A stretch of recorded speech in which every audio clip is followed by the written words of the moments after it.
The Parlor Room is an official podcast of Harvard Business School Online. Because it's in the fact that I could be rejected that I can also only truly experience true love and care. Because if the other party can't choose but to care for me, that's not care or love. True care and love is because the other party actually could choose not to care and can choose not to love. And machines don't have that choice. But humans do. And that's what makes, I think, the human relationship so powerful.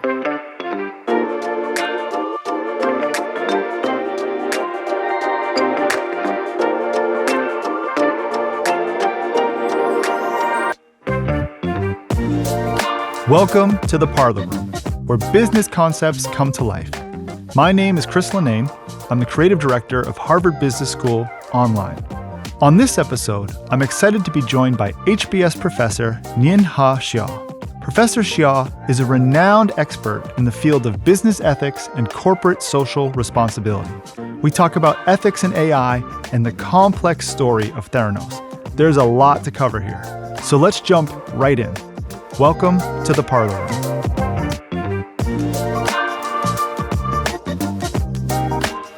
Let's start with talking about your course for Harvard Business School Online, Leadership, Ethics, and Corporate Accountability. The course is designed to help business leaders, business managers, determine and deliver on their responsibilities to investors, to customers, employees, and society more generally. And by responsibilities, we have in mind sort of three sets of responsibilities. One are economic considerations. So how do you think about your responsibilities with regard to running the firm in a way that's financially sustainable? What are the more general conditions in the economy that are required to make sure that markets work? Then there's a legal question, right? Because even if something's profitable, even if something could be beneficial for the revenue of the firm, the question is it really legal? Right? And are there additional legal responsibilities you might have? And then even if something's legal, there's a question of, is it ethical? And so economics, legal, and ethical lenses are sort of the way we approach the question of responsibility in the context of the course. And then around that, right, what you really want to do is help students develop the capacity of awareness. So what are your responsibilities? What are the relevant considerations you have to keep in mind? Then engaging in judgment. So given the fact that oftentimes there are competing responsibilities, there's a lot of uncertainty, you may not have all the information that you need, how then do you make a judgment about what to do? And then finally, even after making a judgment, you have to follow through. So that's a question of action. And so the course then also, in addition to thinking about the responsibilities, is about how do you make the right judgment and then follow through in terms of action. AI and ethics. You're thinking a lot about that now. I gotta say, Nien-hê, I'm probably the least excited person I know about AI. And I'll tell you why. I'm excited about it for health and science. This is gonna sound like a depressing question. I'm sorry. I'm worried that are we just going to use AI to live longer but have less purpose? A lot of the concern around AI is in the context of work. At least from a business perspective, right? A lot of companies are sort of engaging in using AI to help workers do their work more efficiently, effectively. But at the same time, right, if you think about the history of technology, there's been lots of technologies that have displaced people from their work. And I think there's a lot of concern that people have about is that, well, AI is now actually doing things that we thought couldn't easily be automated and done by machines. And I think there's certain ways we can think about that in this context. But I think what this context is actually really doing is pushing us to think about a deeper question, which is in any transaction or in any engagement, even outside of business, why would you or me or another person, why is it that you actually care about engaging with another person as opposed to a machine? Mm-hmm. And it's not simply that the human being is going to do better, right? Some kind of task or provide you more accurate information than the machine or draw a better picture, because the machine can do all that too, right? I think what matters about the fact that you're engaging with another person is that that person, first of all, may or may not care about you. And the fact that somebody cares about me in the context of an economic transaction I think makes all the difference, because that sort of helps to establish a level of trust, right? And it's not clear to me yet that machines or AI sort of care about me in the same kind of way that can help sort of underscore that kind of trust. Right? So that's sort of one way that I think it matters. And this might be a little bit off track, but I'm trying to think of things that just it won't get touched by AI. What are the things that will always exist? What jobs or whatever those might be that would, and I can only think of one. What's that? I can only think of professional athletes, because I think maybe this is a little bit towards your people recognizing each other. I think people will always be interested in the limits of what someone other human can do physically, and they'll always appreciate certain skills and talents. Can you think of anything? I mean, first of all, do you agree with that? And can you think of anything else that is just untouchable? That's a great question. So I agree with that. I think there's something about the idea of excellence, and there's something about sort of the pursuit of excellence and what goes into that that is different from it sort of being fully formed in a certain kind of way that you could get from AI. I think at the one level that we've been discussing about, what really matters is any kind of job or occupation or relationship where it matters, right, that I experience the fact that the other person might care about me, the other person might engage in some kind of evaluation or judgment of me, or the fact that the other person could choose not to be there. Where that matters actually is, in some sense, something that a machine can't provide. The problem is I worry that the more we live in a customized digital world, we forget the fact, right, that there's a strange kind of value in the fact that we could be rejected. Because it's in the fact that I could be rejected that I can also only truly experience true love and care. Because if the other party can't choose but to care for me, if the other party can't choose but to love me, that's not care or love. True care and love is because the other party actually could choose not to care and can choose not to love. And machines don't have that choice, but humans do. And that's what makes, I think, the human relationship so powerful. And we forget that as we live our lives in the digital space more and more that's customized to us. We forget the fact, actually, because it feels like we're being cared for. It feels like our needs are being met. But they're not really being met because they're not really things that could be otherwise. And I think that's sort of at the core of what preserves the human relationship. And I don't want us to lose that.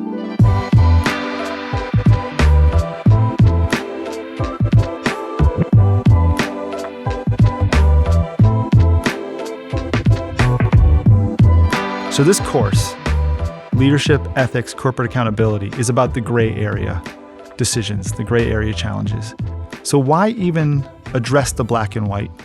That's a great question. So maybe we can take Theranos as an example. Great, perfect. Recent example in the news, and also is a case that we teach in the context of the course. And everyone knows a little bit about it. And something that people are familiar with, right? And so if I were to ask you the question, Chris, Theranos, is that a black and white case, or is that fall into the area of gray?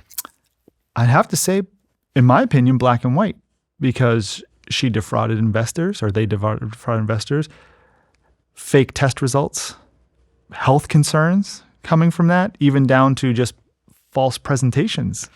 Seems pretty black and white to me. Black and white to you. But there's a lot more to it than simply those things. So let's sort of rewind back to the beginning. When I say defrauded investors, were all the investors who gave funds to Elizabeth Holmes, do you think that all of them were defrauded? Probably not, right? Because at the start, it was more of an investment in an idea at that point. It's investment in an idea. So you wouldn't say they were defrauded at that point? Yeah, I guess not, yeah. So are there things that she could have said at the time that would have crossed the line into defrauding them? A good example might be that this already exists.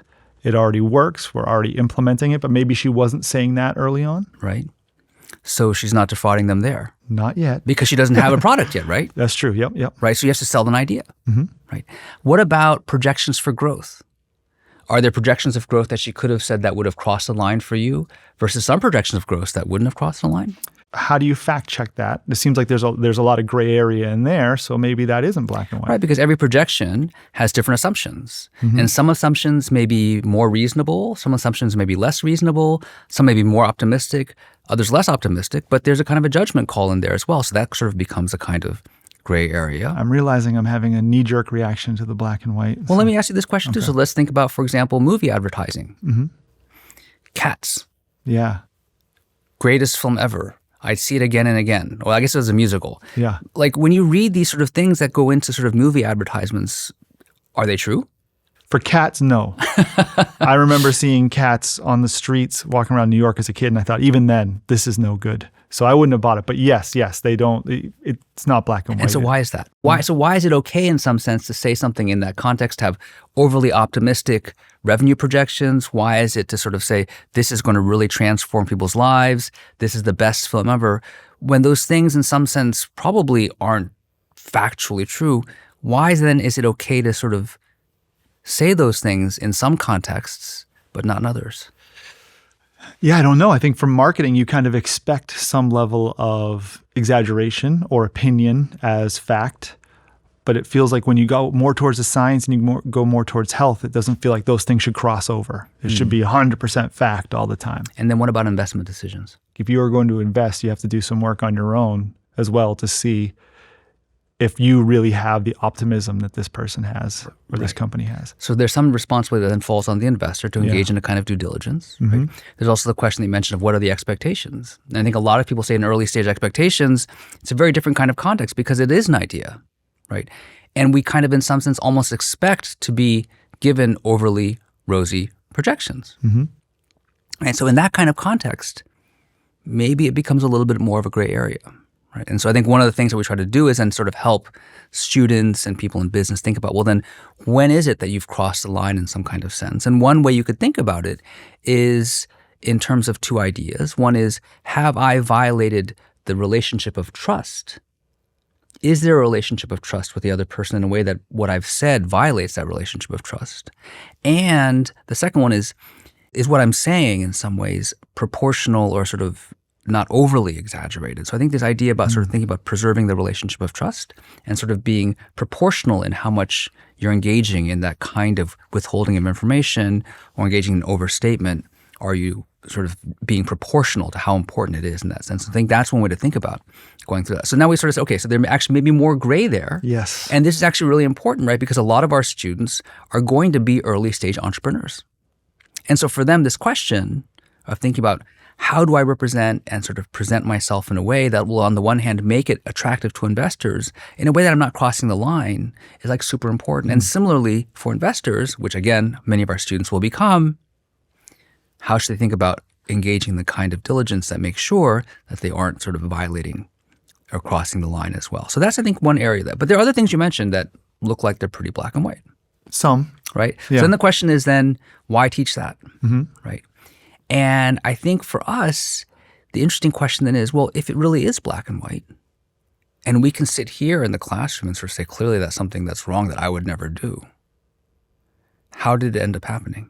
And if I were in that position, if I were in Elizabeth Holmes' position, would it be as easy to either see it as black and white, or even if I did, to not go down the road that she did? And that's the other area then I think that part of the course is about. Because remember, it's not just sort of awareness and judgment, it's also about action. And what are the kinds of pressures that we might face that may cause us to do things that we otherwise would think are wrong? Right? What are the kinds of ways in which we might actually not be aware of the things that we're doing that are wrong? So those are the things that come up there. And then what are the things about ourselves, that we might engage in lying to ourselves that we also worry about? So that's kind of the other area of thinking about why it matters to teach cases like this.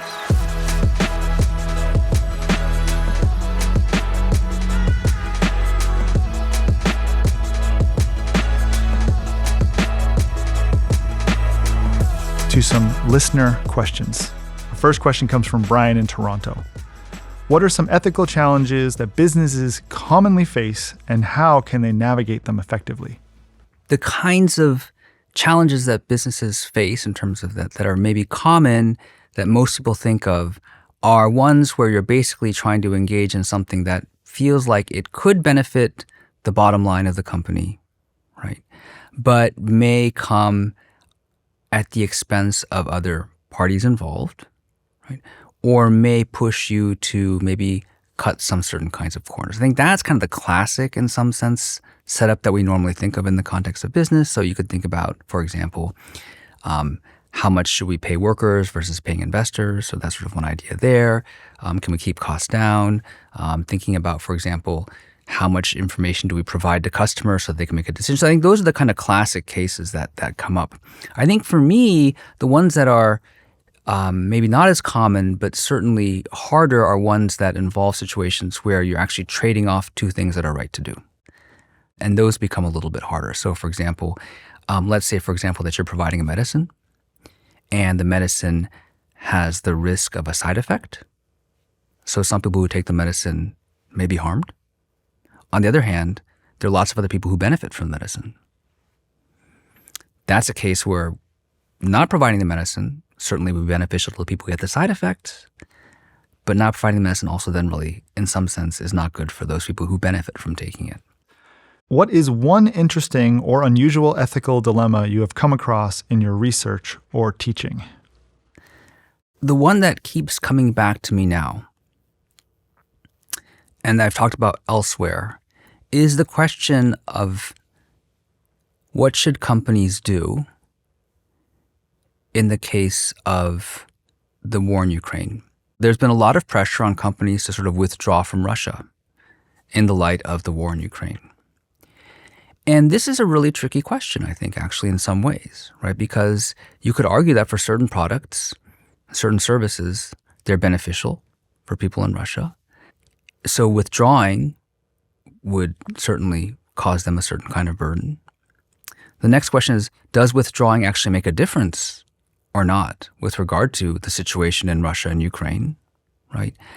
And the third thing is the company actually doing enough to sort of cause change? So I think these are all these very kind of complex questions. And some people raise this question, well, maybe the reason they shouldn't be in Russia is because they're benefiting and in some sense supporting the government.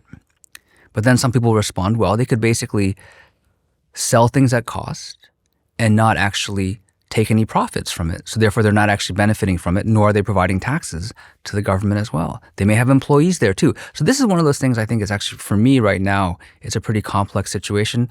Also because it does tend to shade into the question of, is withdrawing simply an economic decision, or are there political ramifications as well? And that edge between what's sort of an economic business decision versus sort of what's a political decision also adds to that complication in that kind of question. And increasingly, I think companies are going to be more and more involved in this kind of murky space between economics and politics, and also their impact that may be disparate and different and conflicting across different stakeholders. All right, this one's from Ashley in Boston. If you could give one piece of advice to aspiring business leaders on how to maintain ethical practices, what would it be? My answer, I think, would be to ask oneself the question, and this is very simple, but a version of the golden rule. For any action or decision that a business person takes, there'll be some impact on another person. And one question you might ask yourself is, how would I feel or view the situation if I were in that other person's shoes? Mm-hmm. And I think always asking that question may be a helpful place to start. This one's from Beth in Berlin. In your opinion, what are the most important ethical considerations that businesses should prioritize in today's globalized and interconnected world? If we had to choose a way to prioritize what businesses should think about, in this case, I think we're talking about large businesses, so we're talking about an interconnected and global world. I guess what I would start in this specific instance, Beth, is in terms of thinking about basic human rights. And our businesses engage in activities or contributing to activities in ways that sort of might violate basic human rights. I think that's kind of a baseline for thinking about activity in a global, interconnected world. What's hard oftentimes is understanding what the impact of business decisions are on human rights. But I think that's sort of where I would start, because a list of human rights, it's got a quasi kind of political, institutional background to it, because it is part of something that people have signed on to. And they're pretty clearly enunciated in ways that I think we can think about trying to avoid negative impacts on them. But there may be another way to think about it, and I'll sort of leave you with this. It's actually going back to the statement by the first dean of Harvard Business School, which is over 100 years ago. And the first dean, Dean Gay, he was asked at a gathering of the railroad industry. So that gives you a sense of how long ago this was. And somebody in the audience asked him to define business, because the business school was a new kind of professional school at the time. And so they said to him, look, we have medicine, we have law. What is business? And Dean Gay gave what I think is still one of the best answers. He said, business is about making things to sell at a profit decently. Okay. And there are a few things about that statement that I really like that I hope will be helpful in sort of thinking about what should businesses do. The first thing is that he defined business in a way that includes a value judgment, right? It's not just business is about making things to sell at a profit. It is business is about making things to sell at a profit decently. So in other words, business by its very activity is something that should be done in a certain kind of way. It's not just buying and selling to make a profit itself. It's about doing it decently. So that's the first thing. Secondly, it's about making things. That means actually producing, creating something, and not simply trading back and forth. You have to create something of value for people. Secondly, it's to do that at a profit. Why is profit important? Profit is important because profit is one way to understand that what you're doing is actually valuable for people. And then you want to do it decently. And that covers quite a lot of ground, because at first I think when people think decent, it's not that high of a bar. Like, for example, like if you were to ask me, how was my meal at this restaurant? And I said, it was decent. Like, what would you take away from that, Chris? Yeah, it wasn't that great. It was great. Acceptable to a certain extent. Right. It was like, it was decent, right? It's not great, right? But if you think about it, I actually think that that's pretty powerful in a certain kind of way. First of all, it is a standard, right? And there are lots of ways in which we treat people that aren't decent. We can all be decent. Yeah. I won't be LeBron James, but I can. Well, actually, that's not true. I won't even be a decent basketball player, but that's the point. But there's a sense in which we can all treat each other with a certain kind of decency. So it's something that we can all actually strive for in a way that's realistic, right? And it, at the same time, also does make a big difference in how we treat other people.